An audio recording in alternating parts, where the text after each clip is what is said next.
Soyez les bienvenus si vous nous rejoignez sur BFM TV. Vous regardez Affaires suivantes, le magazine qui décrypte chaque dimanche l'actualité police-justice. Et le dossier de la semaine, il est évidemment consacré à cette situation qui semble quasi ubuesque. Vous rentrez chez vous, vous mettez les clés dans la serrure, mais ça ne marche plus. Votre maison est squattée. C'est ce qui est arrivé à Marie-Thérèse et Henri. Vous avez suivi leur histoire tout au long de la semaine sur BFM TV. C'est un cas qui n'est pas isolé. Alors comment la loi peut-elle laisser s'installer des gens dans votre maison? Comment cette situation est-elle possible? On va décrypter tout ça avec Dominique et avec nos invités dans un instant. Mais d'abord, retour sur cette folle semaine, folle histoire avec Marine Scherer. C'est un cauchemar que les propriétaires de cette maison de Théouches-sur-Mer n'auraient jamais pensé vivre. Leurs biens squattés pendant 3 semaines. Une épreuve qui a pris fin ce jeudi. J'ai les clés, j'ai le droit d'entrer et tout est terminé. Mais pour Henri Caloustian et son épouse, le retour est difficile. Porcherie, c'est tellement sale. C'est quoi, il y a quoi La piste, des machins, des alimentations par terre, c'est sale. Tout commence le 19 août. Un couple et ses enfants s'installent dans la maison, persuadés de la louer au propriétaire. Il nous a donné toutes les clés, c'est ça qui nous a confirmé et qui nous a plus montré que c'était vraiment le propriétaire parce que c'est pas n'importe qui a toutes les clés d'un logement. Mais les vrais propriétaires, ce sont eux. Quand ils découvrent les squatteurs, il est trop tard pour les expulser. Juridiquement, ils sont propriétaires, mais dans les faits, ils n'ont pas le droit de s'y rendre. Mais ce lundi, l'affaire prend une tournure inattendue. Le couple de squatteurs se dispute, la femme quitte la villa. L'homme est interpellé pour violence conjugale présumée. La maison est vide. Les gendarmes récupèrent alors les clés et les confient à l'avocat des propriétaires. Un acte contesté par l'avocate de la femme qui squattait la maison. Aucune décision au civil n'a été prise pour ordonner l'expulsion et il semblerait que nous sommes hors cadre pour pouvoir lui demander de ne plus revenir dans le logement sans décision de justice. La mère de famille a émis le souhait de retourner dans la maison squattée. Ça vous semble totalement fou? Je vous rassure, avec Dominique aussi, on a trouvé ça fou. Alors on va essayer d'y voir clair avec nos invités. Maître Caroline Yadan-Peza, bonjour. Merci d'être avec nous. Vous êtes avocate en droit immobilier. Dominique Grognard, bonjour. Vous êtes vice-présidente de l'Union nationale des propriétaires immobiliers. Et Antoine Lard est avec nous. Antoine, on vous a vu dans le reportage En Masque. C'est vous qui avez suivi pour BFM TV cette situation cette semaine et qui avez été en reportage et qui avez rencontré notamment la femme squatteuse. On va en parler dans un instant. Peut-être d'abord, Dominique Grognard, les Français se disent c'est fou, et se disent est-ce que ça peut m'arriver? Est-ce que c'est un cas fréquent, et peut-être un grand mot, mais est-ce que ça arrive beaucoup, ce genre de situation? Oui, ça arrive assez souvent. Ça arrive assez souvent, et il faut dire tout de suite que ça ne concerne pas que les propriétaires, ça concerne également les locataires. C'est-à-dire que quand on est locataire d'un logement, on peut être victime d'un squat. Il suffit d'abandonner le logement pendant un temps et de revenir et de le trouver occupé. Maître, quelle est peut-être, vous avez eu, j'imagine, nombre de ce genre de dossiers, quelle est peut-être l'histoire la plus folle que vous ayez connue, la plus incroyable? Peut-être celle d'un dossier où la personne qui occupait les lieux sans droit ni titre est restée pendant plusieurs années parce qu'elle a fait jouer l'ensemble des recours existants en la matière, parce qu'elle bénéficiait de l'aide juridictionnelle et donc elle n'avait absolument rien à perdre, si ce n'est à gagner du temps par rapport à une expulsion éventuelle qui avait été prononcée au demeurant à de très nombreuses reprises. Une histoire folle? Un locataire qui fait l'objet d'une procédure d'expulsion de la part de son propriétaire pour un syndrome de Diogène, c'est-à-dire l'accumulation d'excréments et d'objets, et qui, voyant qu'il allait être expulsé, occupe illégalement un appartement appartenant au même propriétaire dans le même immeuble, dans un étage différent, et qui a bloqué donc toute procédure. Est-ce que ces gens-là sont des actes isolés ou est-ce qu'il y a des organisations qui donnent des adresses de maisons à squatter? C'est des initiatives comment, privées ou individuelles ou... À Théoules, on a l'impression qu'il y a quand même un intermédiaire, qui a donné l'adresse de la villa en question et Les clés, j'en suis pas sûr, puisqu'il y a des traces d'effraction sur les serrures, mais au moins l'adresse en disant que la villa était libre. C'est d'ailleurs, je vous laisse la parole, mais juste sur ce point précis, parce que Antoine, vous avez justement suivi ce dossier, vous avez rencontré la squatteuse. Qu'est-ce qu'elle vous dit justement sur comment ça s'est passé? Eh ben justement, elle explique qu'elle était à la rue à la suite de problèmes. De quelle nature, ça, elle ne s'est pas étendue sur le sujet, mais en tout cas, pendant une semaine, elle a dormi dans sa voiture avec ses enfants, son mari, et elle explique que son mari, un soir, a rencontré une personne qui lui a donné les clés, qui les a amenés à cette villa, et qui, moyennant finance, leur a permis de rester sur place. Elle explique donc qu'elle était de bonne foi, qu'elle pensait avoir affaire au vrai propriétaire. Et cette personne, d'ailleurs, lui a dit qu'elle reviendrait chaque mois pour se faire payer. Elle pensait que, du coup, elle pouvait rester là en toute légalité. C'est en tout cas sa ligne de défense. L'avocat des propriétaires qu'on a rencontré, lui, estime que cette thèse ne tient pas. Il a mandaté un huissier de justice qui est allé sur place une fois que les lieux ont été libérés. Et cet huissier a constaté bien qu'il y avait des traces d'effraction sur la porte, sur un volet et sur une fenêtre située à l'arrière de la villa. Et selon lui, eh bien, les squatteurs sont rentrés par la fenêtre en la cassant en fait. Voilà, donc c'est parole contre parole, thèse contre thèse. Les deux parties vont se retrouver finalement au tribunal pour savoir exactement ce qui s'est passé. C'est la justice qui devra dire s'il y a eu violation de domicile ou non. Vous voulez réagir, maître? Oui, simplement pour dire que ça existe en fait. Les sous-locations illicites, ça existe et donc c'est au locataire potentiel d'être extrêmement prudent lorsqu'il va habiter un lieu, quel qu'il soit, donc un lieu d'habitation en l'occurrence, d'être extrêmement prudent et de vérifier évidemment l'identité du propriétaire et que le bail est parfaitement régulier, donc de signer les documents qui viendront prouver, le cas échéant, si ça se passe mal, qu'il est de bonne foi. Oui, ça veut dire que ça peut être, là on ne sait pas encore, on laissera la justice trancher, mais ça peut être de l'effraction et on a conscience qu'on commet un délit, ou ça peut être, on se laisse abuser par un marchand de biens. Et qu'est-ce que risquent les squatteurs devant un tribunal? D'ailleurs, quelle est la qualification pénale? Ça s'appelle quoi? Et qu'est-ce qu'ils risquent? Alors, en fait, il faut distinguer le pénal du civil. Ouais. C'est-à-dire l'action pénale avec une plainte qui est déposée pour violation de domicile et l'action civile, comment on fait pour expulser un occupant sans droit ni titre. Donc, la sanction pénale n'est pas la sanction civile. La sanction pénale, c'est donc une sanction par rapport à un délit qui s'appelle le délit de violation de domicile. Donc on rentre par effraction, que ce soit par contrainte, par violence, par voie de fait, dans un lieu qui ne nous appartient pas. Et donc on s'expose à des sanctions pénales devant le tribunal correctionnel. Et par ailleurs, on a ce qui concerne le civil, donc le tribunal judiciaire que l'on va saisir pour obtenir une décision d'expulsion d'un occupant sans droit ni titre, donc devant le juge civil. Peine encourue? Peine encourue, 15 ans et 15 000 euros, un an d'emprisonnement et 15 000 euros d'amende. Ce n'est pas rien. Là, ça a pris moins de temps, mais on se rend compte que ça peut prendre beaucoup de temps. On va y revenir. Là, ce qui a finalement fait un peu basculer les choses, c'est une dispute conjugale. Les propriétaires, très clairement, ont eu de la chance sur ce coup parce qu'effectivement, le couple s'est disputé de façon assez violente. Le couple de squatteurs. Les couples de squatteurs, exactement. Les gendarmes sont intervenus dans la maison. La femme a quitté les lieux avec ses enfants et la voiture. Le mari, lui, sur ces entrefaites, a été interpellé, placé en garde à vue pour des faits présumés de violence conjugale. Et c'est de cette façon, finalement, que le logement, que la villa a pu être vidée. Faute de quoi, les squatteurs y seraient probablement encore. Et du coup, les gendarmes ont expliqué dans leur rapport eh bien, que le couple de squatteurs avait quitté volontairement les lieux. Ça, c'est un aspect très important.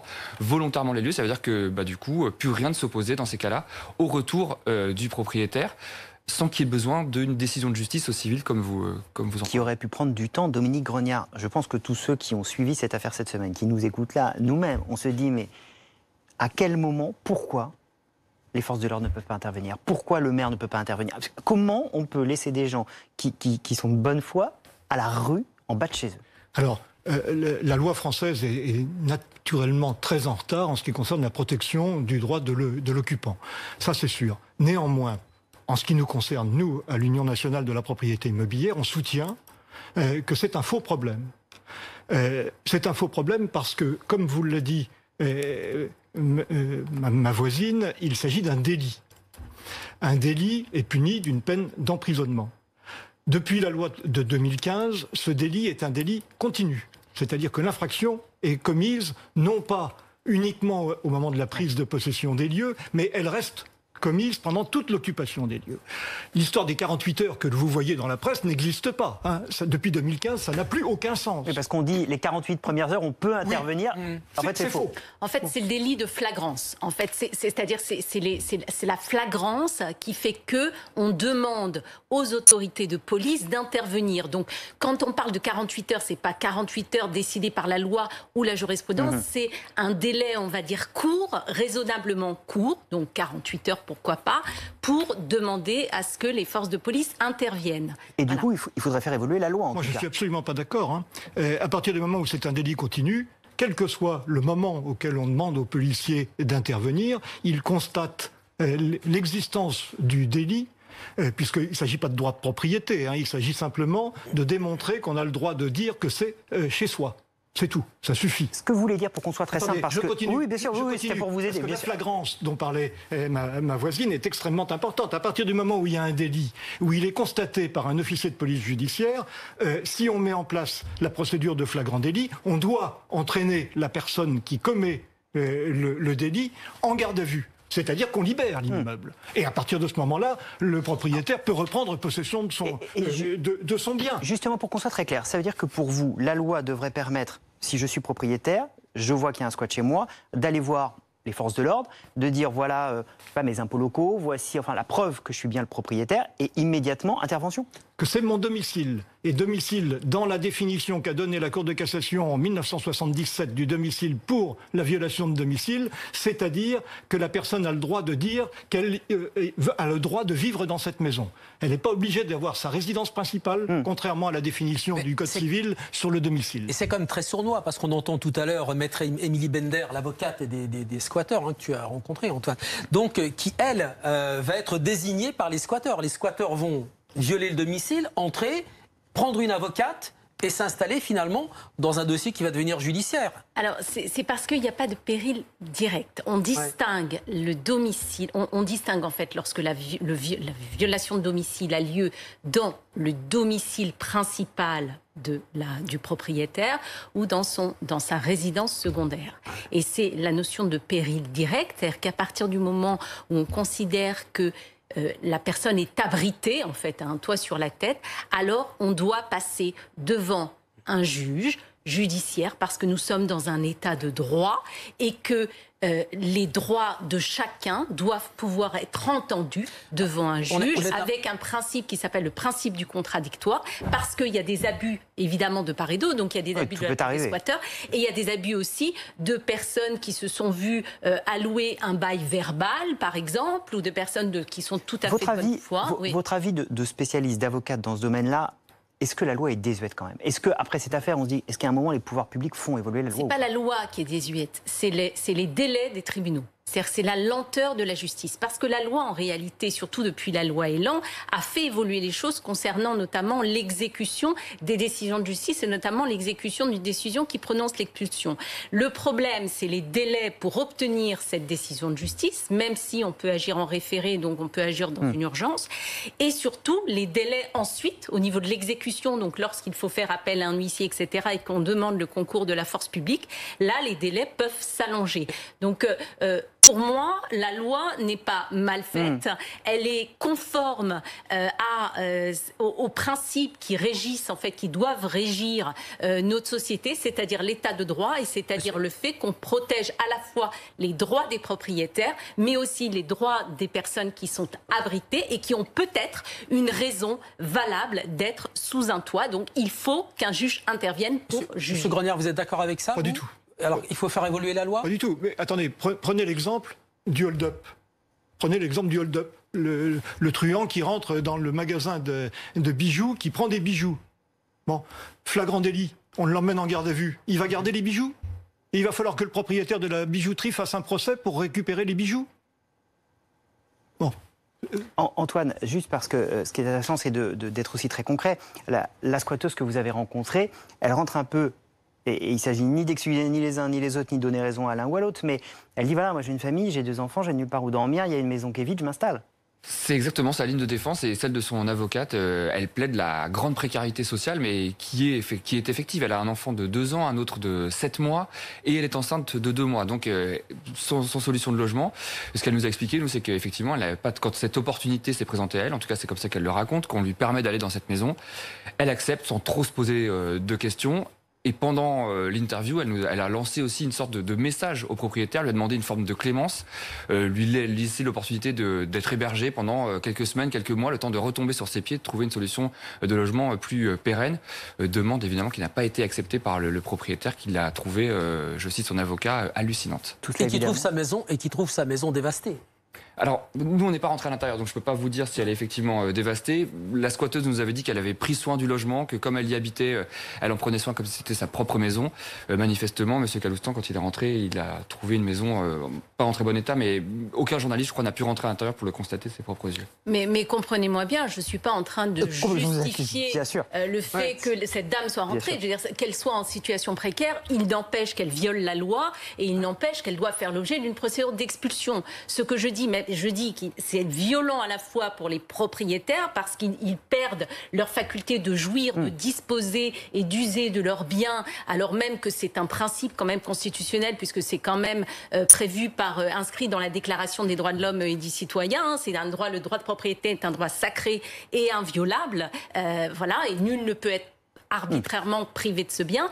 Et en même temps, lorsqu'il s'agit d'une résidence secondaire et lorsque donc le péril n'est pas direct, il est normal, parce que nous sommes dans un état de droit, qu'un juge intervienne pour dire et pour évaluer les arguments de part et d'autre et pour dire ce qui est normal ou pas.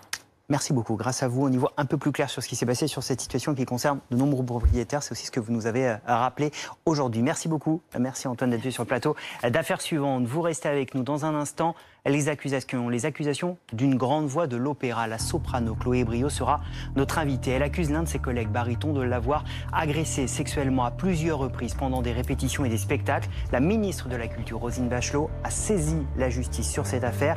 Le témoignage de Chloé Brio pour la première fois sur ce plateau, c'est dans un instant.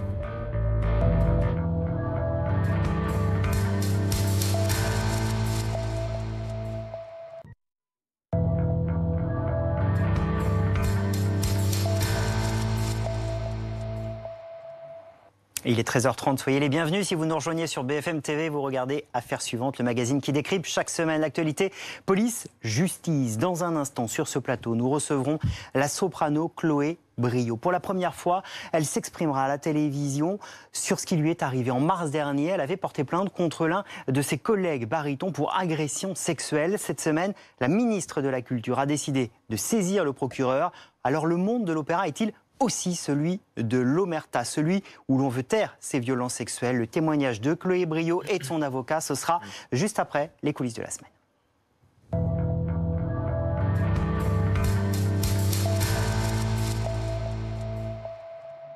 À les coulisses de ce samedi de manifestation. Les Gilets jaunes ont fait leur rentrée, faible mobilisation. Mais en parallèle, des chiffres importants du côté des forces de l'ordre. 256 interpellations, 142 gardes à vue, quelques violences, mais très peu de dégradations. Alors la question du jour, c'est évidemment de savoir si Gérald Darmanin, le nouveau ministre de l'Intérieur, a réussi son pari. Fait-il mieux que son prédécesseur en termes de maintien de l'ordre? On va décrypter tout cela avec Dominique et avec Guillaume Fard dans un instant.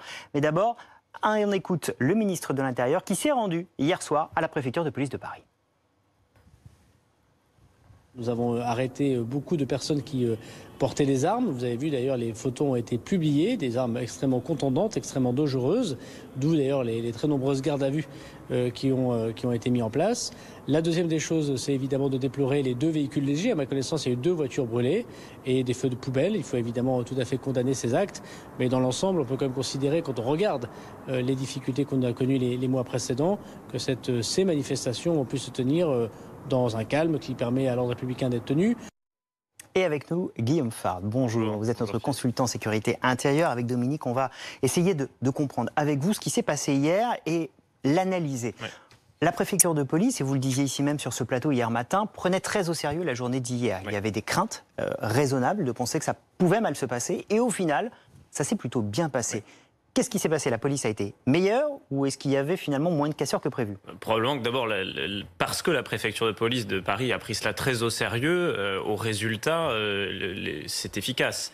Ensuite, il y a un bon alignement des planètes. D'abord, il y a un bon renseignement. Le service central du renseignement territorial, la direction du renseignement de la préfecture de police de Paris avait évalué le nombre de manifestants entre 2000 fourchettes basses, 4000 fourchettes hautes, au bilan 2500, donc on est dans la fourchette. Ils avaient également indiqué qu'ils prévoyait entre 200 et 400 individus violents qu'ils qualifient d'ultra jaunes. Bon, 256 interpellations au bilan, on est encore dans la fourchette. Donc un bon renseignement opérationnel, donc une bonne anticipation. Avec ce bon renseignement, la préfecture de police de Paris peut ajuster son dispositif. Elle savait qu'elle était très attendue le matin dans le quartier des Champs-Élysées, puisque des gilets jaunes voulaient s'y rendre sans papier d'identité. Ils voulaient emboliser les commissariats parisiens parce que lors des vérifications d'usage, s'il y avait trop de personnes à conduire au poste en même temps, ça pouvait créer de la saturation. La préfecture de police de Paris s'est organisée. Et donc, il n'y a pas eu cet effet saturation. Et après, pour ce qui est des cortèges, là aussi, la préfecture de police de Paris s'attendait à ce que des groupes sporadiques essayent de commettre des troubles à l'ordre public, ça et là, dans la capitale. Donc, ils ont opté pour un dispositif très mobile. Ils ont engagé l'intégralité des brigades de répression de l'action violente. Ben, ça aussi, le surnombre, ça donne de l'efficacité opérationnelle. Et donc, au bilan, on a un dispositif qui a tenu. Vous dites le surnombre, ça veut dire que ce qui finalement a marché hier, c'est parce qu'il y avait moins de manifestants que prévu, ou c'est parce que la préfecture de police a fait mieux que lors des présentes manifestations? Il y avait peu de manifestants, en tout cas moins que d'ordinaire, mais la préfecture était aussi très organisée. Vous savez, le faible nombre de manifestants, c'est pas une garantie absolue. Souvenez-vous, le 5 janvier 2019, on se replonge un petit peu en arrière, 5 janvier 2019, il y a à peu près 3000 manifestants à Paris, un petit peu plus. C'est notamment le jour où Christophe Détinger va boxer deux jeunes gendarmes mobiles sur la passerelle Sédar-Senghor. C'est aussi le jour où la porte du porte-parole du gouvernement est enfoncée par un engin de chantier. Ce jour-là, il y a à peu près 3000, 3500 manifestants à Paris. Donc vous voyez, quand il y a peu de manifestants, il peut quand même y avoir des débordements. Pour autant, hier, il y avait peu de manifestants, il y avait un risque, mais ce risque a été très bien anticipé par la préfecture de police de Paris. Guillaume, quoi de différent cette fois-ci par rapport à ce qu'ont fait les autres auparavant? Le ministre de l'Intérieur, M. Darmanin, parle d'objets contondants qui ont été saisis, on les a vus hier, ces objets. Mais ni lui, ni le préfet de police n'ont rien inventé, puisque déjà, à l'époque de M. Castaner et du précédent préfet de police de Paris, M. Delpuech, Michel Delpuech, il y avait en amont des manifestations des contrôles sur les autoroutes, des contrôles à la sortie des métros, des contrôles, et on trouvait des objets, on en trouvait même d'ailleurs plus qu'hier, puisqu'il y avait plus de manifestants. Donc qu'est-ce qu'il y a de différent cette fois-ci? Qu'est-ce que ceux-ci font que les autres n'ont pas fait avant? Je parle du préfet et du ministre. Oui, tout à fait. Il n'y a pas grand-chose de différent au sens où, effectivement, la mobilité, ça a été conceptualisé dès décembre 2018. Les fameux détachements d'action rapide, on les doit à Michel Delpuech, préfet de police, prédécesseur de Didier Lallement. Il devient ensuite brigade de répression de l'action violente, puis brigade de répression de l'action violente motorisée, puisque maintenant, il se déplace à moto. Donc il y a aussi un effet expérience. La mobilité, c'est quelque chose qui s'est inscrit progressivement dans la durée. Les fonctionnaires de police ont appris. Il y a davantage aussi de brigades de répression de l'action violente. La direction de l'ordre public et de la circulation de la préfecture de police de Paris, qui est en charge de l'organisation du maintien de l'ordre, elle aussi, elle apprend progressivement de samedi en samedi, et elle apprend aussi de la mobilité. Et on a vu hier que ce sont essentiellement ces brigades de répression de l'action violente qui ont fait le gros du travail. C'était elles qui étaient en mobilité, ce sont elles qui sont allées au contact, qui ont interpellé. On a beaucoup verbalisé aussi hier, c'est une particularité. Il y a quand même au bilan 90 verbalisations, en plus des 256 interpellations. Ça fait beaucoup. C'était aussi une stratégie de la préfecture de police de Paris. On a appris, on a progressé, c'est ce que vous nous dites. Le ministre de l'Intérieur, hier soir, était à la préfecture de police de Paris. C'était une journée, pour lui, un peu test. Il y avait un enjeu politique, un enjeu sécuritaire. Il dit, on a réussi aujourd'hui à manifester dans un cadre républicain. Ça s'est bien passé. Est-ce qu'il a raison de se féliciter de ce qui s'est passé hier? En tout cas, si ça s'était mal passé, on lui aurait demandé des comptes. On lui aurait demandé à lui et on en aurait demandé à Didier Lallement. Et souvenez-vous de l'article du Canard enchaîné du mois de juillet dernier qui indiquait que le Premier ministre voulait remplacer le préfet de police de Paris. Bon, il s'en est fallu de peu. C'était un mardi après-midi au Conseil des ministres. Finalement, le préfet de police de Paris a été maintenu dans ses fonctions. Mais lui aussi jouait gros hier. Après, au-delà de cet épisode très particulier, la journée d'hier, il y a ce qu'il y a devant, et ce qui est devant, vous avez raison de le dire Philippe, c'est la réforme du schéma national du maintien de l'ordre.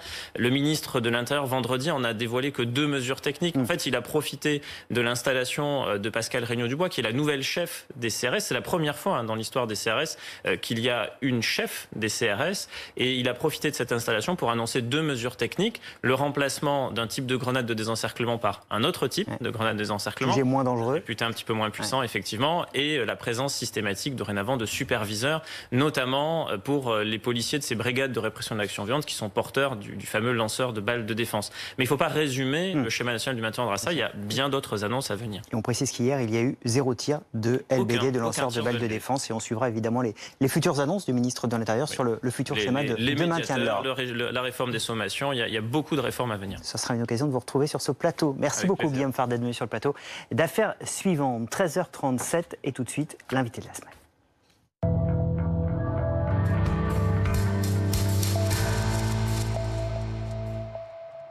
Elle a une voix et elle est bien décidée à la faire entendre. La soprano Chloé Briot veut briser la loi du silence, l'omerta qui n'y régnerait dans le monde de l'opéra. Elle a déposé une plainte il y a quelques mois pour agression sexuelle par l'un de ses collègues, un baryton, lui aussi habitué des grandes scènes. La ministre de la Culture a saisi cette semaine le procureur. Chloé Briot sera sur ce plateau dans un instant avec son avocat. Et d'abord, le rappel de l'affaire avec Marine Chéret.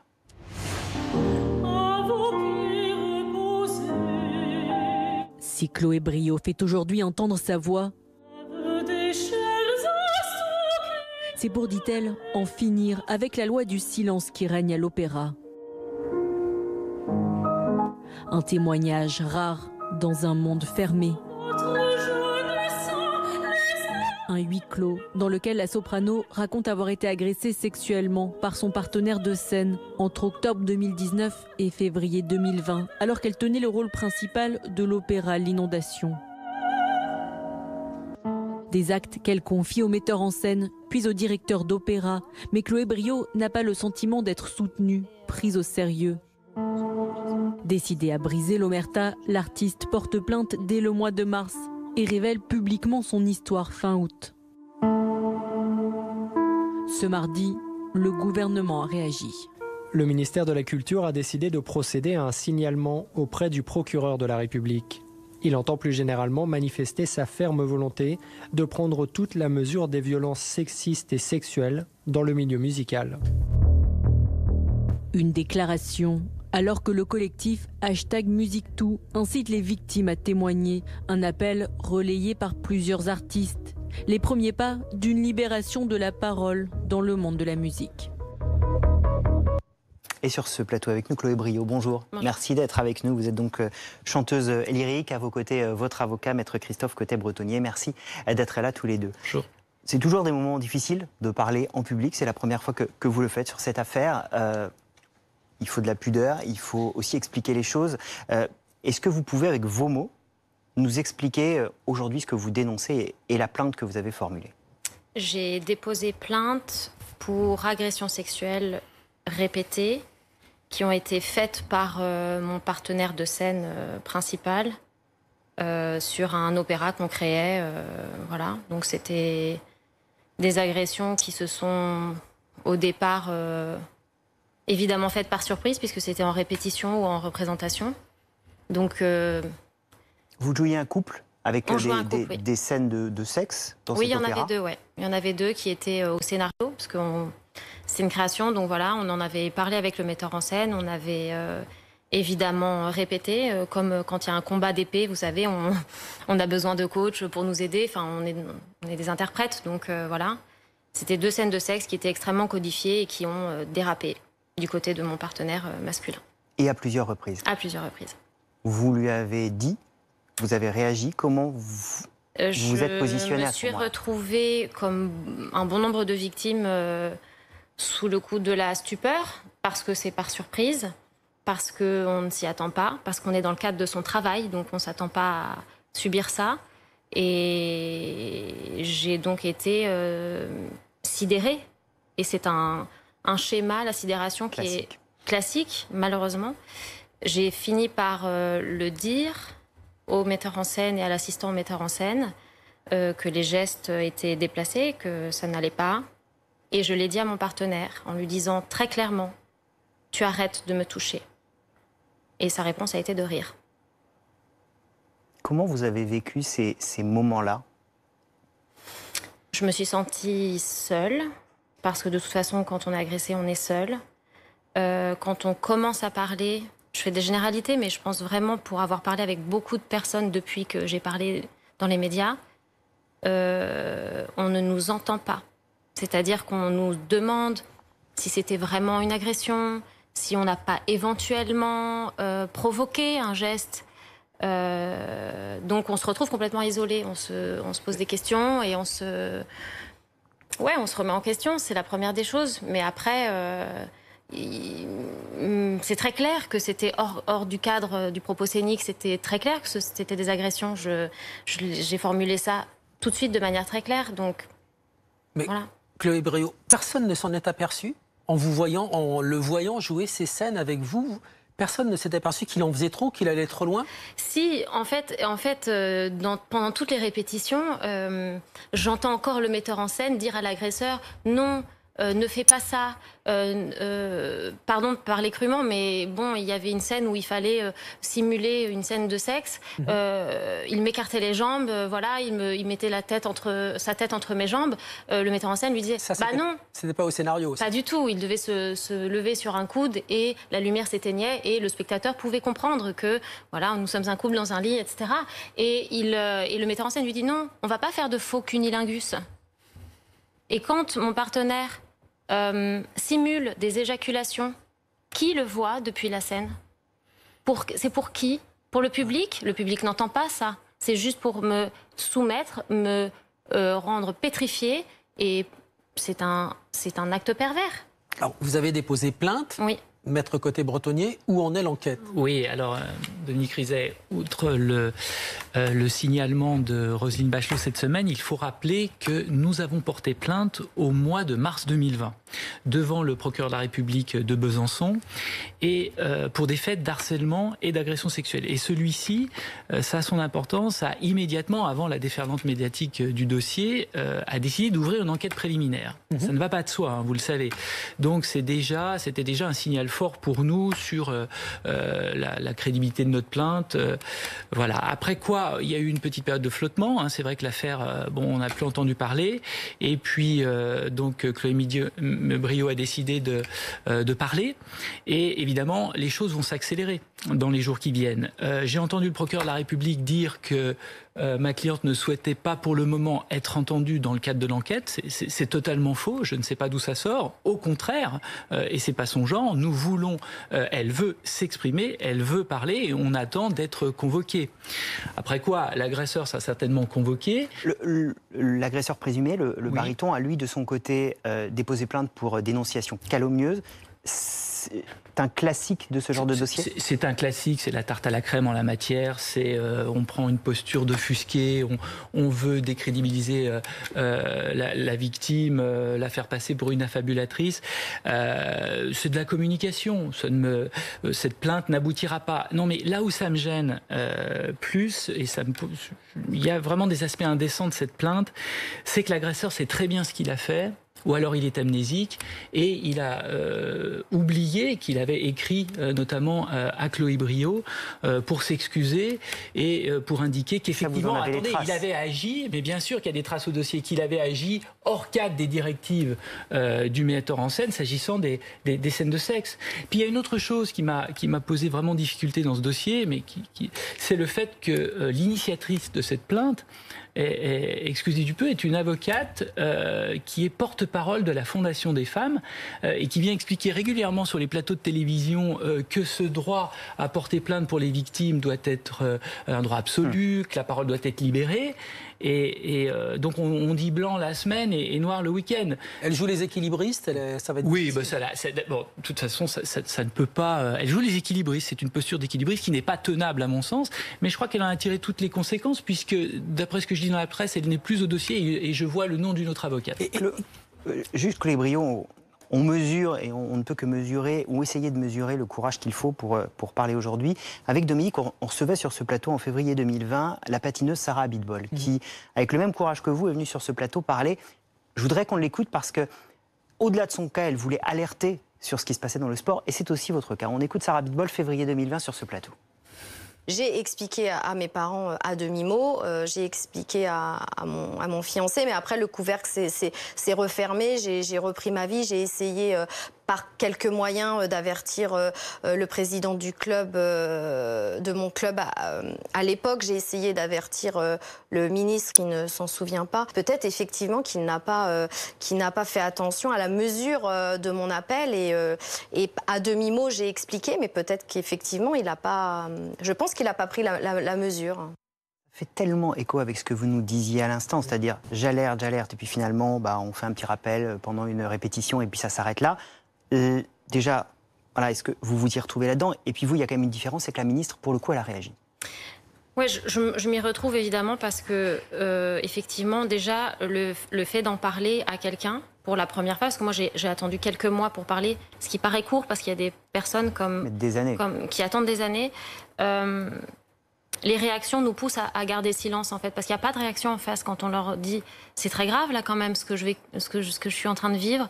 Moi, il a fallu quand même que je dise non, on ne parle pas comme ça de mon corps, non, on ne fait pas ça avec mon corps, ça c'était la mise en scène. Et après j'ai alerté les directeurs d'opéra, je leur ai dit attention, il se passe ça aujourd'hui et en votre qualité d'employeur, vous devez me protéger.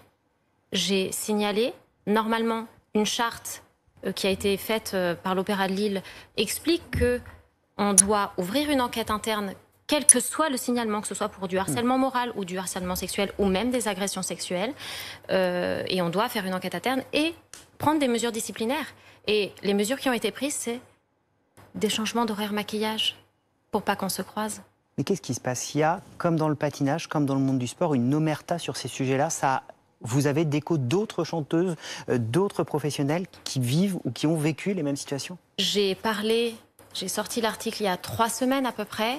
Depuis, tous les jours, je reçois 1 ou 2 témoignages de collègues, peu importe le corps de métier dans l'opéra, techniciennes, chanteuses, danseuses, qui me racontent ce qu'elles ont vécu.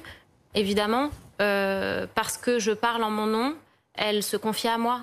Quand je leur demande, mais parlez, dites les choses, dites comment ça se passe, parce qu'il n'y a pas que mon affaire, c'est l'opéra en général, où il y a d'autres cas, personne ne veut parler. Chloé Briot, j'aimerais savoir ce qu'il vous a écrit. Maître Côté-Bretonnier dit il s'est adressé à Chloé Briot et qui vous a envoyé quoi, une lettre, un mail. Quoi, un mail. Et qu'est-ce qu'il vous dit dans ce mail? Il m'explique qu'il n'était pas conscient. Il reconnaît qu'il a fait quelque chose. Absolument. Et donc il n'était pas conscient, qu'est-ce qu'il vous dit? Il dit qu'il n'était pas du tout conscient de ses gestes. Néanmoins, il aurait pu accepter ma revendication avec un certain respect. Alors, je ne vois pas en quoi je dois revendiquer de ne pas me faire agresser. C'est un aveu? Ah oui, non, mais pour moi, clairement, c'est pas un dossier parole contre parole. Hein. Vous savez, si le procureur ouvre une enquête en pareil cas, c'est un dossier qui a beaucoup d'éléments. Il y a le témoignage du metteur en scène, il y a cette lettre qui, pour moi, a valeur d'aveu. On reconnaît les faits. On les minimise, mais on les reconnaît. On agit hors cadre. Ça prend tout son sens. Voilà. Donc, aujourd'hui, cette plainte avec pour dénonciation calomnieuse, vous voyez la portée qu'elle a. Maître, on a vu dans l'affaire de Sarah Abitbol le monde du sport bouger. Encore cette semaine, il y a une enquête qui a été ouverte. Il y a une douzaine d'entraîneurs dans le monde du patinage qui sont ciblés, puisqu'il y avait une enquête diligentée par le ministère des Sports. Est-ce que vous voulez que ça aille jusque-là? Est-ce que ça fait aussi partie de votre combat à tous les deux? Oui, écoutez, en tout cas, il y en a une qui est montée au créneau, il faut lui rendre hommage, c'est Roselyne Bachelot, parce qu'elle a pris ses responsabilités, on la connaît, et ce signalement, c'est quand même quelque chose d'extrêmement rare, c'est puissant, ça signifie, d'abord, c'est un message adressé à Chloé Briot, je vous ai compris, on a compris votre douleur, on vous soutient, on porte plainte à vos côtés, c'est pas rien. Et puis, c'est un message de portée générale, un message politique très fort, qui est adressé à tout le monde lyrique, à tous ces acteurs, en disant, je siffle la fin de la récréation, vous allez être quelque part sous surveillance, ce sera tolérance zéro. C'est ça la signification du signalement de Roselyne Bachelot. On peut peut-être préciser, la ministre, elle dépose plainte en vertu de l'article 40 du Code de procédure pénale. Code de procédure pénale, qui autorise une autorité à dénoncer des faits dont elle a connaissance. Est-ce que ça va accélérer la procédure pour Chloé Briot? Mais naturellement, ça va. C'est un plus, c'est un poids. Alors l'accélérer, peut-être pas, parce que, mais il est certain que ça met une pression supplémentaire parce qu'il désormais il y a 2 plaintes. Ces plaintes sont certainement jointes parce que celle de Madame Bachelot a dû atterrir au parquet de Paris et je rappelle que nous avons saisi Besançon. Mais c'est un plus considérable. Je veux dire, c'est une implication du ministère, c'est clair. Chloé Briot, comment vous voyez la suite désormais? Parce qu'on sait que ces affaires, elles prennent du temps, qu'il va falloir reparler, qu'il va falloir se confronter, qu'il va falloir expliquer. Comment vous envisagez la suite? Au vu des témoignages que je reçois quotidiennement, je n'ai pas envie que ça s'arrête là. C'est-à-dire, je voudrais vraiment inviter mes collègues, hommes ou femmes, parce que ça concerne évidemment les hommes et les femmes, à parler. Et puis, après, moi, il faut que je retrouve le chemin de la Seine. C'est plus compliqué, ça va prendre du temps. Je vais le prendre, ce temps-là. De toute façon, j'ai pas le choix de le prendre.